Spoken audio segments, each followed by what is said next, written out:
আসসালামু আলাইকুম।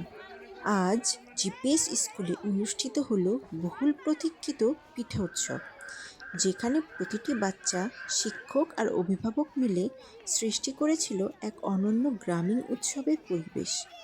গ্রাম বাংলার লোকজ সংস্কৃতির ধারক ও বাহক এই পিঠা উৎসব শুধু স্বাদের উৎসব নয়, এটা আমাদের শিকড়কে জানার, ঐতিহ্যকে ছোঁয়ার আর নিজের সংস্কৃতি নিয়ে গর্ব করার একটি মুহূর্ত।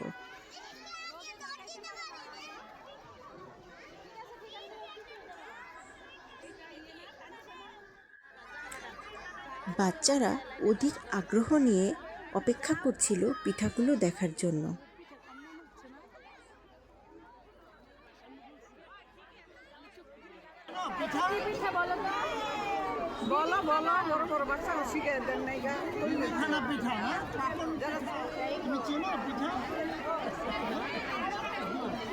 ওটা কি ভাপা পিঠা তাই না?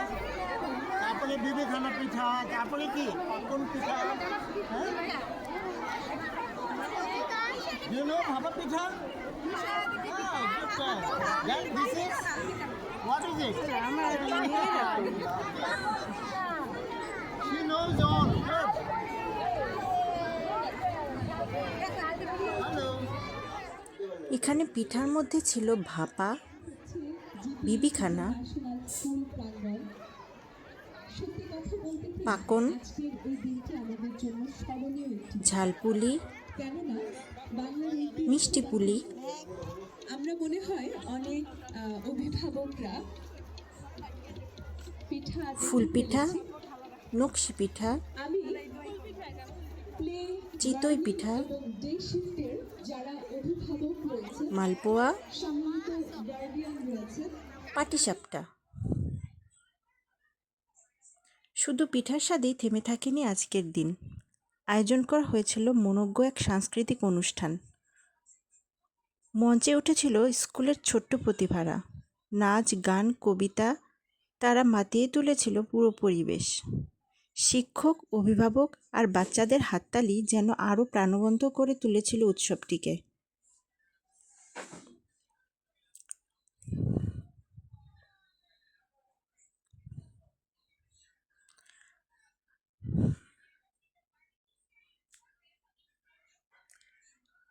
আজকের এই সুন্দর আয়োজনের জন্য ধন্যবাদ স্কুল কর্তৃপক্ষ, শিক্ষকগণ, অভিভাবকবৃন্দ এবং সবচেয়ে বেশি আমাদের ছোট্ট সোনামণিদের, যারা হাসি আর উচ্ছ্বাসে উৎসবটিকে করে তুলেছে আরও প্রাণবন্ত।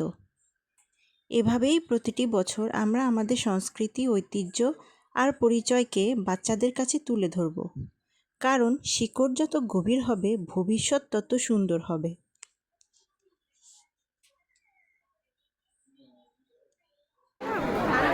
প্রিয় ছোট্ট ছাত্রছাত্রীবৃন্দ এবং ভদ্রমহিলা ও মহোদয়গণ, আসসালামু আলাইকুম এবং শুভ সকাল। আজকে আসলে এই পিঠা উৎসবের একটা উদ্দেশ্য ছিল, সেটা হচ্ছে যে গ্রাম বাংলা থেকে আমাদের যে ঐতিহ্য, আমাদের যে ইতিহাস, আমাদের যে সংস্কৃতি, এটা উঠে যাচ্ছে। আমরা সেটার সাথে আমাদের ছোট্ট সোনামণিদের পরিচয় করে দেওয়ার জন্যই আজকের এই পিঠা উৎসবের আয়োজন। শেষ করছি। আল্লাহ হাফেজ। আসসালামু আলাইকুম।